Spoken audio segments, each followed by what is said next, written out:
हिंदुस्तान में ये अकीदा सदियों से चला आ रहा है कि ईश्वर बाद इंसानों की शक्ल में ज़हूर लेता है। उसी अकीदे के मुताबिक श्री रामचंद्र, श्री कृष्ण और महात्मा बुद्ध को ईश्वर के अवतार समझा जाता है। हिंदुस्तान में मजहबी पेशवाओं को ईश्वर के अवतार समझकर उनकी मूर्तियों को भगवान के रूप में पूजा भी गया। दुनिया भर में सबसे ज्यादा मूर्तियां महात्मा बुद्ध की बनाई गईं और श्री रामचंद्र और श्री कृष्ण से ज्यादा उनकी प्रस्तुत की गई, क्योंकि बुद्ध धर्म हिंदुस्तान से निकलकर पूरे मशरिक़ बैद में फैल गया था। महात्मा बुद्ध देवताओं के कायल न थे, खुदा को एक मानते और निजात आखिरवी पर यकीन रखते थे। उन्होंने अपने मानने वालों को वसीयत की थी कि मरने के बाद उनके राख की पूजा ना की जाए, मगर यह हकीकत बड़ी दिलचस्प है कि दुनिया में सबसे ज्यादा पूजा उन्हीं की होती है। शास्त्रों ये बात सुनते ही पहले तो मेरी हंसी उड़ाएगा, फिर अपने मंतकी लहजे में जवाब देगा, प्रभु पीतल की मूर्तियां सिर्फ सपनों में चल फिर सकती हैं, जिस तरह ख्याली घोड़े सिर्फ आदमी के जहन में दौड़ा करते हैं। भला इन बातों का हकीकत की दुनिया से क्या वास्ता। और मैंने फैसला कर लिया कि किसी भी इस अजीबोगरीब वाक़े का जिक्र किसी से नहीं करूँगा, शास्त्रों से भी नहीं, क्योंकि कोई भी उसे सच मानने पर तैयार ना होगा। ताहम अपने तौर पर तहकीक ज़रूर करूँगा कि मैंने जो कुछ देखा उसमें कोई सच्चाई भी है या सब कुछ मेरे अपने ज़हन की तरतीब दी हुई एक कहानी थी, जिसे मैंने सपने या मुसलमानों की मजहबी असतलाह में आलम कशफ में देखा। मैंने एक बार फिर वेस्टर्न की घड़ी पर नज़र डाली। 4:10 हो चुके थे और ये कोई ख्वाब या कशफ ना था। मुझे बेदार हुए और ज़्यादा देर रोशन किए 12-13 मिनट बीत चुके थे। ये सुबह काज़ब का वक़्त था। ठीक उसी वक़्त मैंने छत पर चलने फिरने की धमक महसूस की। थोड़ी देर के बाद किसी के कराहने और अज़ियतनाक लहजे में चिल्लाने की आवाज़ सुनाई देने लगी। मेरे बदन में फिर खौफ अंगेज सनसनी फैल गई। या मज़हर अजायब, आखिर सावगारी में क्या हो रहा है। अज़ियतनाक कराहें सुनकर फौरन ख्याल आया कि कहीं शास्त्रों की सयामी बिल्ली को आज फिर अपने प्रीतम की याद तो नहीं सताने लगी। लेकिन यह ख्याल इसलिए दुरुस्त ना हो सकता था कि स्वामी कई रातों से बिल्कुल खामोश थी और 4 बच्चों की मां बन जाने के बाद अब उसके कराहने और चीखने चिल्लाने का कोई कारण न था। फिर आज जो आवाज़ें मेरी समाज से टकरा रही थी वो गैर इंसानी हरगिज़ न थी। ये दुरुस्त है कि बिल्लियों के रोने चिल्लाने पर अक्सर औकात इंसानी आवाज़ों का शुबा होता है, मगर जो कराहें मैं सुन रहा था वो 100% किसी दुखी इंसान की थी। मगर इंसानी आवाज़ें होने के बावजूद वो गैर आराजी मालूम होती थी और यूँ लग रहा था जैसे आदमी की बजाय किसी आदमी की आत्मा अजाब में मुब्तला हो। ये भी अजीब बात थी कि आज रात ना तो आवाज़ों की सिमत तब्दील हुई, ना कदमों की आहट का रुख बदला। तड़पने, कराहने और चिल्लाने की गैर आराजी मगर इंसानी आवाज़ें भी आ रही थी और छत पर किसी के चलने फिरने की धमक उसकी बेकरारी का इजहार भी कर रही थी। मैं बिस्तर पर अकड़ों बैठा देर तक ये गमनाक आवाज़ें सुनता रहा। थोड़ी देर पहले भगवान बुद्ध की मूर्ति का खटका सुनकर बेदार हुआ था। वो पीतल की मूर्ति थी या कोई गैर अर्दी हस्ती या कोई बदरू। बहरहाल मेरे कमरे में कोई आया ज़रूर था और उस राहदारी में पीतल के कदमों की आवाज़ सुनकर दहशत के मारे मेरी रगों में खून मंजबद होकर रह गया था। अब छत पर कदमों की धमक और कराहती हुई गैर इंसानी आवाज़ें मेरे दिलो दिमाग में मेखें सी गाड़ रही थी।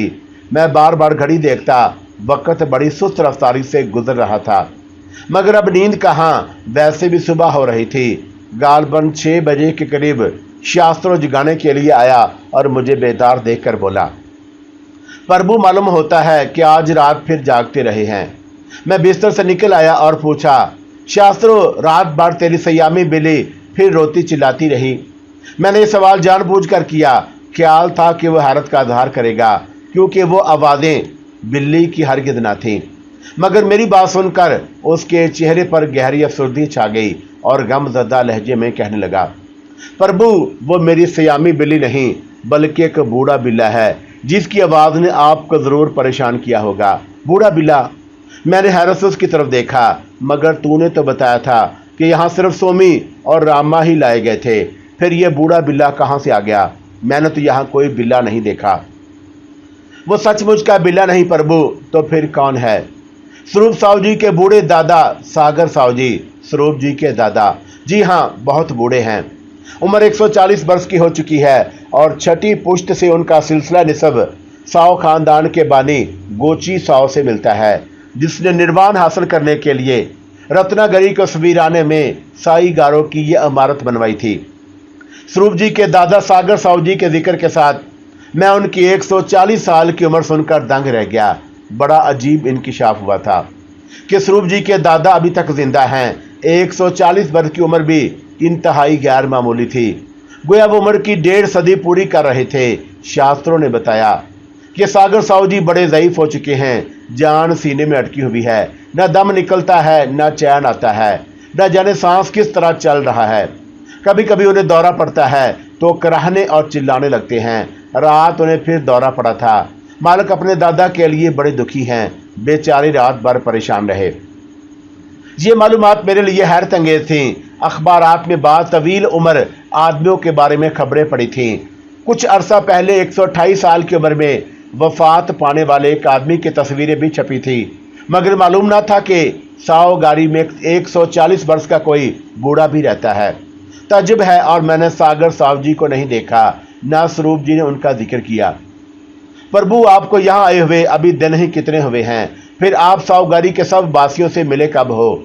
मैंने बताया ना कि सागर साहू जी बड़े कमज़ोर हैं, बस हड्डियों का ढांचा बनकर रह गए हैं, चल फिर नहीं सकते। साल में 3-4 मरतबा डोली पर लटाकर उन्हें रत्नागिरी की सैर कराई जाती है। हो सकता है कि मालिक ने आपसे उनका जिक्र मुनासिब ना समझा हो, मगर वो नहीं फिक्र में खोए रहते हैं। फिर शास्त्रों ने फौरन बात का रुख बदल दिया। प्रभु, आप जल्दी से मुंह हाथ धोकर नाश्ता कर लो। हो सकता है कि मालिक शहर चले जाएं और जाने से पहले आपको बुला लें, मगर अपने बीमार दादा को छोड़कर वो शहर क्यों जाने लगे? वो शहर गए भी तो उन्हीं की खातर जाएंगे। कभी कभी दवाएं लेने के लिए बाटी पारा तक जाया करते हैं। ये तो बता सागर साहू जी को बीमारी क्या है? बुढ़ापा 100 बीमारियों से बड़ी बीमारी है, फिर बुढ़ापा भी 140 वर्ष का। शास्त्रों ने शायद ठीक ही कहा था। मुझे ख्याल आया कि मुमकिन है स्वरूप जी किसी काम के लिए बुला लें, इसलिए अपना हुलिया ठीक कर लेना चाहिए। मगर अपने कमरे का रुख करने से पहले पूछा, अरे शास्त्रों, तूने ये तो बताया ही नहीं कि पन्ना मेरे कमरे से चली गई या? शास्त्रों ने मेरी बात काट दी और ज़हरीला मुस्कुराते हुए बोला, प्रभु, वो आपके कमरे से तो चली गई है, मगर आपके दिल से नहीं गई। मेरा विश्वास है कि उस समय भी आपके दिल की कोठरी में सो रही होगी। मंतकी बोने ने मेरे दिल का चोर पकड़ने की कोशिश की थी। हालांकि मेरे दिल की कोठरी में तो पन्ना की जगह भगवान बुद्ध की वो मूर्ति घुस आई थी, जिससे मैंने रात चलते फिरते देखा था। मैंने उसे घूरा। ये सुबह ही सुबह तूने क्या बकवास शुरू कर दी? वो फिर मुस्कुराया, प्रभु क्षमा कर दो, गलती हो गई। पन्ना आपके दिल में नहीं, बल्कि रात भर आपके कमरे में आपके बिस्तर पर सोई है। मैं सुबह कमरे में गया तो जाने की तैयारी कर रही थी। मुझे देखते ही पूछने लगी, क्या कशीफ जी रात को कमरे में नहीं आए थे? मैंने जवाब दिया, अव्वल तो हम जंगल से गहरी शाम को लौटे थे, फिर रात को मालिक के दादा की हालत बेर खराब हो गई थी, इसलिए कशीफ जी भी उनके साथ बीमार की देखभाल करते रहे और अभी तक वहीं हैं। प्रभु, मुझे सिर्फ आपकी खातर झूठ बोलना पड़ा। अगर मैं बता देता कि कशीफ जी तुम्हारी वजह से दूसरे कमरे में सोए हैं तो शायद उसे अपनी गलती पर दुख होता और ये कोई अच्छी बात ना थी। आखिर पन्ना ये कहती हुई आपके कमरे से चली गई कि शास्त्रों कशीफ जी को ये ना बताना कि रात भर मैंने उनके कमरे में सोई थी, मगर मैं आपको सब कुछ बता रहा हूँ। मैं 3 फुट के उस बोने की अक्लमंदी और होशियारी पर खुश हुआ। उसने कमरे से मेरी गैर हाजिरी का कैसा उम्दा बहाना ढूंढा था। मेरी तरफ देखकर कहने लगा, अब आप किसी खौफ के बगैर अपने कमरे में जा सकते हैं। मैं पीगू से कह आया हूँ कि आपका नाश्ता कमरे में पहुँचा दे, और प्रभु, घबराने की कोई बात नहीं। मेरे सिवा किसी ने भी पन्ना को अपने कमरे से निकलते नहीं देखा। ना कोई ये जानता है कि पन्ना कहाँ और आप कहाँ सोए थे। अब आप जानो, आपका काम जाने। मुझे मालिक के गुस्ल के लिए पानी गर्म करना है, इसलिए जा रहा हूँ। ये कहकर उसने बिस्तर उठाया और कमरे से निकल गया। उसके पीछे पीछे मैं भी कमरे से निकला और राहदारी में आ गया। मैं पहले ही बता चुका हूँ कि ये राहदारी शुरकन गुरबन फैली थी। मशरिक की जानब कुछ फासले पर राहदारी में एक बड़ा दरवाज़ा था। उस दरवाजे के परे एक चौड़ा जीना नजर आया जो कौस नुमा खम खाता ऊपर जाता था। दरवाजे के कवाड़ खुले थे, शायद इसलिए कि रात मूर्ति उसी दरवाजे से गुजरी थी। जीने के साथ ही संगे सुर्ख का एक कद आदम मुजस्मा निसब था। उस रास्ते बाहर जाने के बजाय जिस रास्ते में यहाँ आया था, बेख्तियार मेरे कदम मशरिक की जानब उठने लगे। फिर खुला दरवाजा अबूर करके मैं उसी मुजस्मे के पास आ गया और पहली नज़र में ही उसे पहचान लिया। वो स्वरूप साव की मूर्ति थी और उस चाबक दस्ती से बनाई गई थी कि असल और नकल में सवाई लिबास के कोई फ़र्क मालूम ना होता था। स्वरूप जी की मूर्ति के गले में ताज़ा फूलों का एक हार लटक रहा था जो शायद थोड़ी देर पहले पहनाया गया था, क्योंकि फूलियों की पत्तियों पर अभी औस की नमी मौजूद थी और उनसे भीनी भीनी महक उठ रही थी। यह मूर्ति फन संगे तराशी का कमाल करार दी जाती थी। चेहरे के खदुखाल और खतूत बड़ी उम्दगी से तराशे गए थे। हत्था के माथे की लकीरें और चेहरे की हल्की मध्यम सी झुर्रियां भी दिखाई दे रही थीं, जो उनके बुढ़ापे की पहली अलामत थी। मूर्ति संगे तराशी के फन का मुंह बोलता सबूत थी। बस एक आत्मा नहीं थी जिससे वह पीकर संग एक चलती फिरती हस्ती में बदल जाता। और बात जिस बात ने मुझे हैरान किया वो मूर्ति का लिबास था जो 2-3 सदी पुराना था, और मैं हैरान था कि आखिर कदीम ज़माने का लिबास पहनकर स्वरूप जी की मूर्ति बनवाने का शौक क्यों चुराया। अभी मैं मूर्ति का जायजा ले रहा था कि जीने पर किसी के कदमों की चाप उभरी। फिर मैंने स्वरूप साहु जी को देखा। वो बड़ी परेशानी और बदहवासी की हालत में तेज तेज कदमों से सीढ़ियां उतरते बल्कि फलांगते हुए नीचे आए और मुझे वहां खड़ा देखकर एकदम ठटक से गए। अरे थारू केशव, तुम यहाँ क्या कर रहे हो? मैं बौखला कर रह गया। ये मूर्ति देखने आ गया था। अच्छा देखो, ये कहकर वो तेजी से आगे बढ़ गए और दरवाजे खोलकर जो जीने के ऐन सामने था बाहर निकल गए। मैं हैरान और शशदर देखता ही रह गया। यहाँ एक दिलचस्प इंकशाफ हुआ। वो जिस दरवाजे से बाहर निकले थे वो उस राहदारी में खुलता था जिसकी एक जानब मेरा कमरा वाक़या था, और उससे थोड़े ही फासले पर उसी राहदारी में स्वरूप जी का कोई कमरा मुलाकात भी था। गालबन वो किसी काम से अपने कमरे तक गए थे। उनकी घबराहट पर मैं परेशान भी था और हैरान भी। वो कुछ ऐसी अफरा तफरी में दिखाई दिए थे जैसे किसी मरीज की जान खतरे में हो। शायद मैं कुछ गलत कह गया हूँ। सावगारी में जो मामला दरपेश था वो दुनिया के आम दस्तूर से कुछ मुख्तलिफ बल्कि उलट था, क्योंकि स्वरूप जी के दादा जिंदगी के अजाब में मुब्तला थे और उनकी जान पर बन जाना बल्कि जान निकल जाना तो एक खुशी की बात थी। फिर स्वरूप जी इतने परेशान और घबराए हुए क्यों थे? वो कलमी नुस्खा जो स्वरूप जी ने रात ही मेरे सुपुर्द किया था अपनी बगल में दबाए उसी सोच विचार में मऊ था कि 3-4 मिनट के बाद वो उसी दरवाजे से फिर आते दिखाई दिए। मुझे देखकर फिर ठटके, रुके और बोले, कशीफ, इस वक्त मैं कुछ परेशान और जल्दी में हूँ। बस आधे घंटे के बाद तुमसे मिल सकूंगा। गालबन वो समझ रहे थे कि मैं उनसे मुलाकात के लिए आया हूँ। मैंने फ़ौरन वजाहत ज़रूरी समझी। मैं मुलाकात के लिए नहीं आया था। तो फिर वो आपके? हाँ, वो बीमार हैं। क्या मैं उन्हें देख सकता हूँ? क्यों नहीं, मेरे साथ आओ। और फिर मैं उनके साथ चौड़ा खमदार जीना चढ़ने लगा। उन्होंने बताया, दादा पर कभी कभी दौरा पड़ जाता है। इस वक्त भी वो दौरा पड़ा हुआ है। मैं अपने कमरे में उनके लिए एक दवा तलाश करने गया था। क्या दवा मिल गई? हाँ। उनके हाथ में एक छोटी सी शीशी थी जिनमें पीले रंग की एक सयाल दवा नजर आ रही थी। जीना अबूर करके हम एक गैलरी में दाखिल हुए। फिर 1-2 राहदारियां अबूर करके मगरब की सिमत एक लंबे कमरे में पहुंच गए। मेरे अंदाजे के मुताबिक ये तवील ताबूत नुमा कमरा ठीक उस कमरे के ऊपर वाक़या था जहां मैंने रात बसर की थी, मगर उस कमरे की बजाय एक तारीक कब्र, गार या डरबा कहना ज़्यादा मुनासिब होगा। उसमें कोई खिड़की ना थी, ना रोशनदान। बासुर्ख पत्थरों का एक लंबा सा ताबूत था जिसकी छत के दरमियान एक छोटा सा गोल खमदार सुराख शायद गंदी हवा के अखराज या रोशनी की खातर बनाया गया था। कमरे में आते यूं महसूस हुआ जैसे किसी मरगट या मकबरे में आ गया हूँ। चंद साल पहले किसी अंग्रेज मुसन्नफ की किताब में पहली या दूसरी सदी ईसवी के बाद ईसाइयों के बारे में पढ़ा था जो यहूदियों और रोमनों के डर से उन पहाड़ी गारों में आ छुपे जिन्हें कीटा कॉम्बस कहते हैं। बाद अज़ा वही पहाड़ गार उनके मकबरे बन गए थे। ये कमरा भी जिसमें स्वरूप जी मुझे लेकर दाखिल हुए एक गार नुमा मकबरा ही था। उसकी नीम तारीकी में सबसे पहली सूरत जो नजर आई वो पुरोहित गंजाल की थी, जिसे शायद आखिरी रसूम की अदायगी के लिए बुलाया गया था। कम से कम मेरा ख्याल यही था। पुरोहित गंजाल ने मुझे हैरत से देखा, बल्कि मैं कहूँगा कि उसमें नापसंदीदगी ज़्यादा थी। स्वरूप जी ने उसकी नापसंदीदा नज़रों को भांप लिया था। फौरन बोले, तारोकेश अपने दादा को देखने की ख्वाहिशदार की थी, इसलिए उन्हें साथ ले आया हूँ। मैंने महसूस किया कि मुझे अपने साथ लाकर स्वरूप जी ने शायद पुरोहित गंजाल की नज़र में पाप या कोई जुर्म किया था और उसके जवाब में उन्हें अपनी सफाई पेश करना पड़ी थी।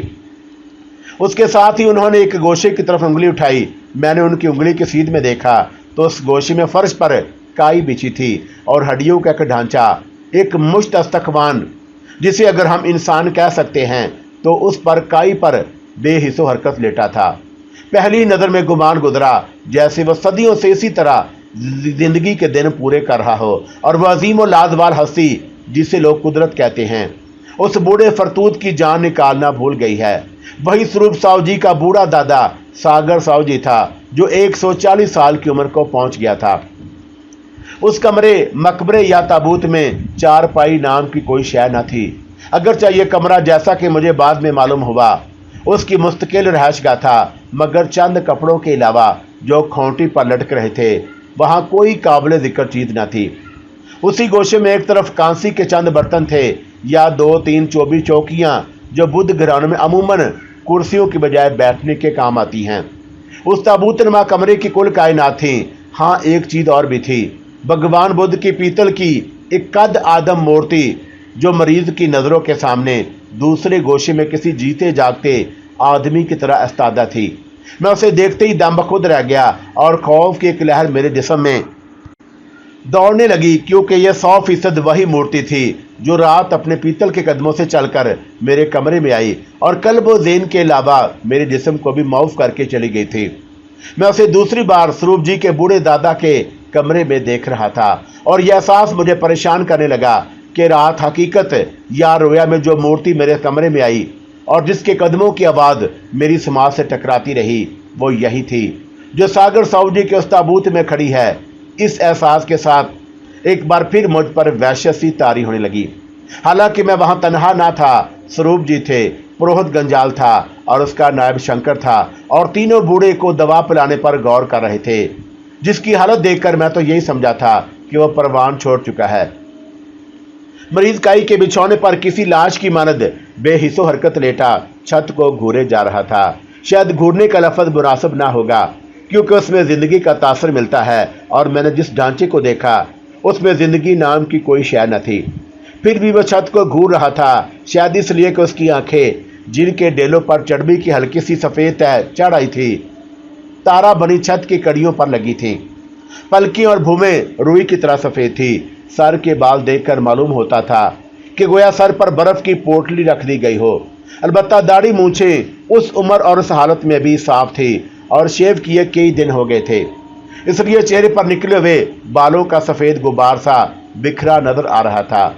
झुर्रियों भरे चेहरे की हर लकीर जिंदगी की तवील सफ़र की कहानी बयान कर रही थी, मगर उसके चेहरे पर जिसकी खाल ढीली पड़ चुकी थी, सबसे अजीब, सबसे हौलनाक उन बूढ़ी आंखों की वीरानी थी जो जिंदगी के 140 मौसम देख चुकी थी।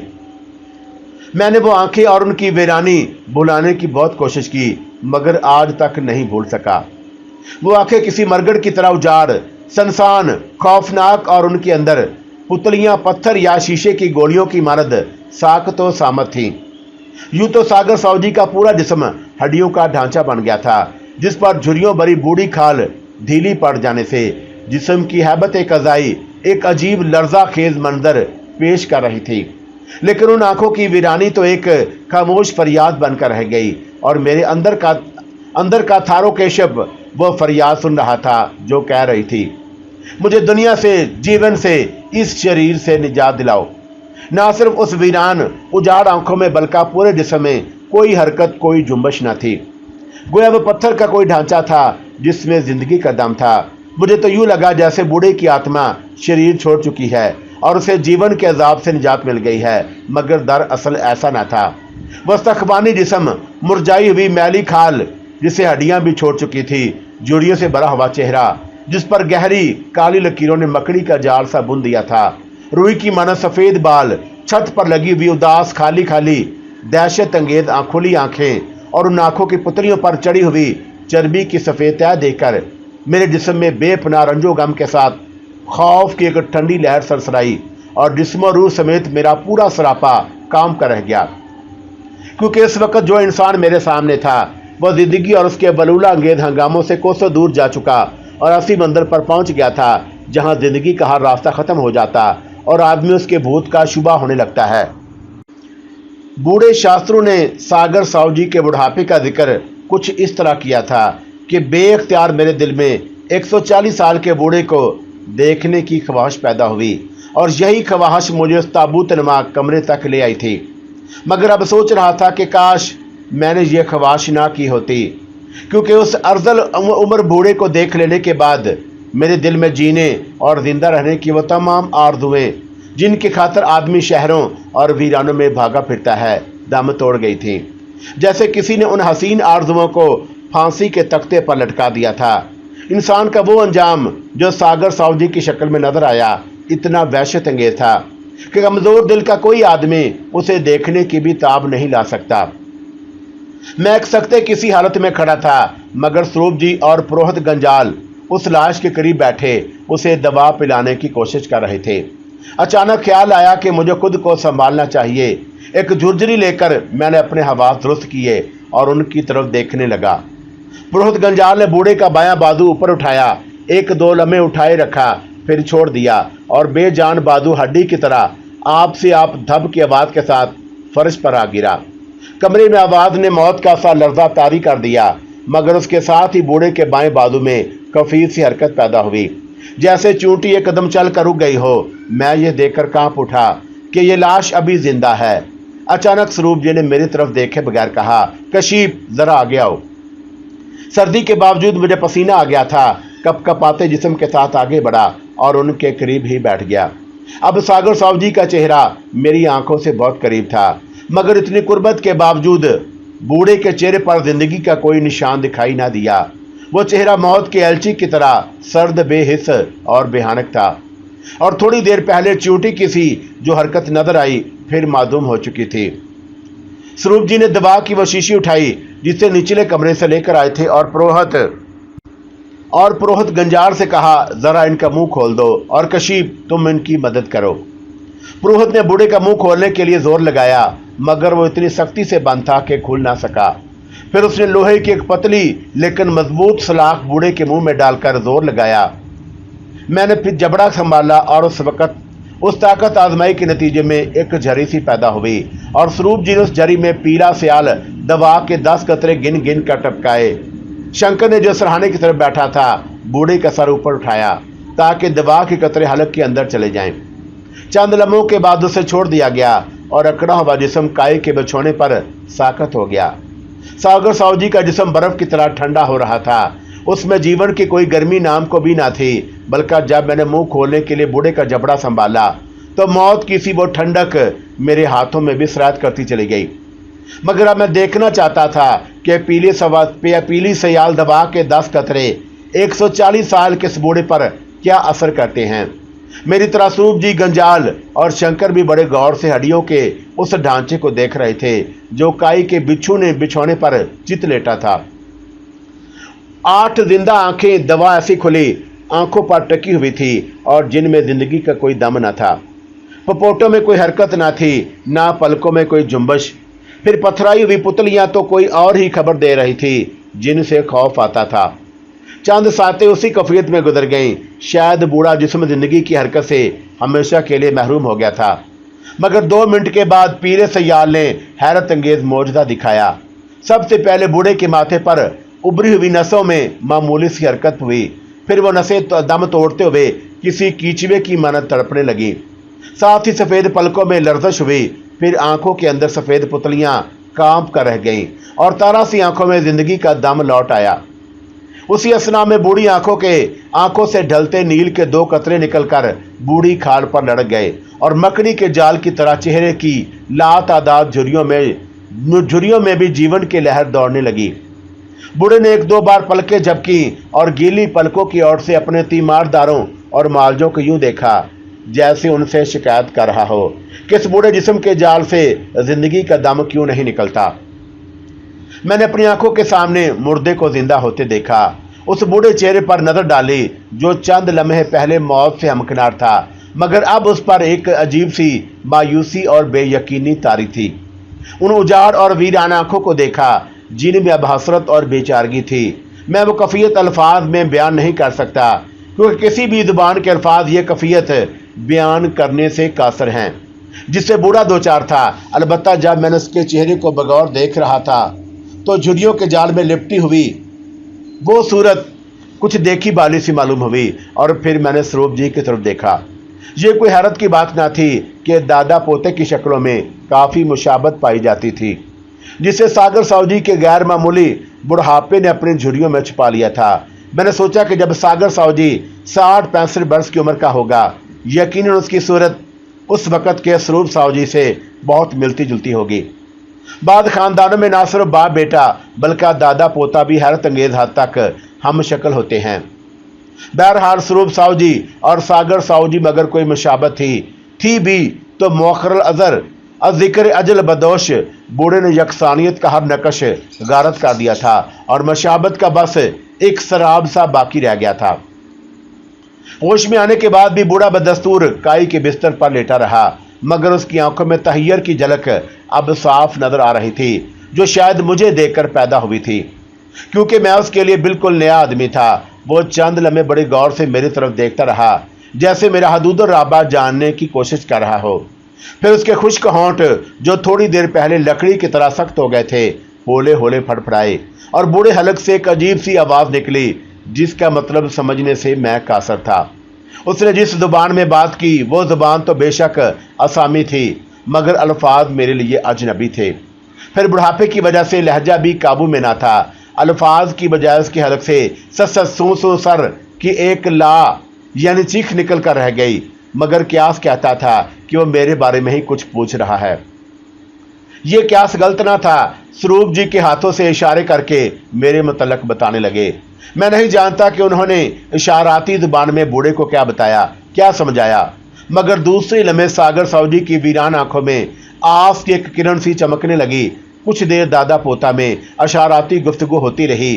फिर स्वरूप जी मुझसे कहने लगे, बुढ़ापे की वजह से उनकी समात ज़ाया हो चुकी है। बुलंद आवाज़ में चिल्ला चिल्लाकर बात की जाए तो भी शायद ही कोई लफ्ज़ कान में पड़ता है, इसलिए इशारों से समझाना पड़ता है। अगर उसे जीवन कह सकें तो बूढ़े सागर साहू जी का जीवन वाकई काबिल रहम था, लेकिन वह जिंदा कब था? मुझे मालूम हुआ कि वह बड़ी देर तक सकते की हालत में मरा सा पड़ा रहता है। ना सिर्फ स्वरूप जी बल्कि साहूगारी का हर बासी प्रार्थना करता था कि जिस्म के पंजर से रूह का पंछी उड़ जाए, मगर बूढ़े की जान कुछ ऐसी अड़की थी कि निकलने का नाम नहीं लेती। हम सब खामोशी और हसरत से उसकी तरफ देखते रहे। बूढ़े सूखे मुरझाए हुए जिस्म के अंदर सांस चल रही थी। मैं सागर साहू जी किस काबिल रहम हालत में महू था कि अचानक महसूस हुआ दो आंखें मुझे घूर रही हैं। मैंने जरा गर्दन घुमाकर देखा तो वाकई पुरोहित गंजाल की नज़रें मुझे घूर रही थीं। मेरी गर्दन घुमाते ही उसने फौरन अपना रुख बदल लिया। उन आंखों में जिनकी मैं सिर्फ एक ही झलक देख पाया, मुझे नफरत की चिंगारियां सुलगती हुई नजर आईं और मैं उस नफरत का सबब ना समझता था। आखिर साहूगारी का ये बुद्ध पुरोहित मुझसे नफरत क्यों करने लगा था? मैं अभी इसी बात पर गौर कर रहा था कि बूढ़े सागर साहू जी के हलक से एक बार फिर मबहम और नाकाबिले फहम अल्फाज की सिस्कारियां निकलने लगी। मैंने उन अल्फाज पर गौर किया। यकीनन वो असामी जुबान ही के अल्फाज थे, मगर सदियों पुराने, जो पिछली 1.5-2 सदियों से मतरूक हो चुके थे। बूढ़े का लहजा भी साफ ना था और उसके मुंह से अल्फाज सफ करके निकलते, इसलिए वो किसी गैर मुल्की जुबान के अल्फाज मालूम होते थे। इस मर्तबा बूढ़े ने अपने पोते से फरमाइश की कि वह अपने पड़पोती को मिलना और देखना चाहता है। मेरे लिए ये इंकशाफ भी दिलचस्पी से खाली न था कि स्वरूप जी की कोई बेटी भी है। ये बात बूढ़े की फरमाइश ही से मालूम हुई थी। उसे इशाराती गुफ्तगू में जो स्वरूप जी और बूढ़े के दरमियान हो रही थी, मेरा भी जिक्र आया और बूढ़े ने समझा था कि साहूगारी में मेरा ख़ास ख्याल रखा जाए और मुझे कोई तकलीफ़ ना होने पाए। जब स्वरूप जी ने मुझे उसकी हदायत और ख्वाहिश से मतला किया तो मैंने रस्मी तौर पर जवाब दिया कि वो मेरी तरफ से उस मेहरबानी का शुक्रिया अदा करें और बताएं कि मुझे यहाँ कोई तकलीफ नहीं। इस पर बूढ़े की आंखों में इत्मीनान की झलक पैदा हुई थी, मगर मैं हैरान था कि आखिर उसे मेरे आराम की इतनी फिक्र क्यों है। मैं बज़ाहिर तो बूढ़े की तरफ मतवज्जा था, लेकिन कभी कभी चोर नज़रों से भगवान की मूर्ति को भी देख लेता था, जो कोने में खड़ी अपनी पीतल की आंखों से मुझे घूर रही थी। और दिल ही दिल में मैं उस बात पर मुतअज्जब था कि मैंने पीतल का यही ढांचा रात को चलते फिरते देखा था। आखिर भगवान की मूर्ति को मुझसे क्या काम था कि वह बूढ़े के कमरे से निकलकर मेरी ख्वाबगाह में भटकती रही। अब मैं रात के वाक़े को ख्वाब नहीं कह सकता था, क्योंकि इस वक्त वही मूर्ति मेरे सामने मौजूद थी, जिसे रात मैंने नींद की हालत में अपने सराहने खड़ा महसूस किया था, जिसके पीतल के जिस्म से मेरा हाथ टकराया था, जिसे मैंने घिसर घिसर कर चलते देखा था और बेकायमी होशो हवास उसके कदमों की आवाज़ सुनी थी। हैरत, खौफ और तजस्सुस के मारे मेरा बुरा हाल था और मैं उस अजीबो गरीब मुअम्मे को समझने से कासर था कि आखिर पीतल की मूर्ति जिंदा आदमी की तरह कैसे चल फिर सकती है। मेरे जिस्म पर एक लर्जा खफी तारी था। आखिर मैं घबरा कर खड़ा हो गया। स्वरूप जी मेरी इस कफियत पर को देखकर बड़े परेशान हुए और मेरे कंधे पर हाथ रखकर बोले, थारो कैशव, तुम्हारी तबीयत तो ठीक है? मैंने उनकी बात सुनकर खुद को संभाला। जी हाँ, ठीक हूँ। तुम कुछ खौफजदा मालूम होते हो। क्या बात है? कुछ नहीं।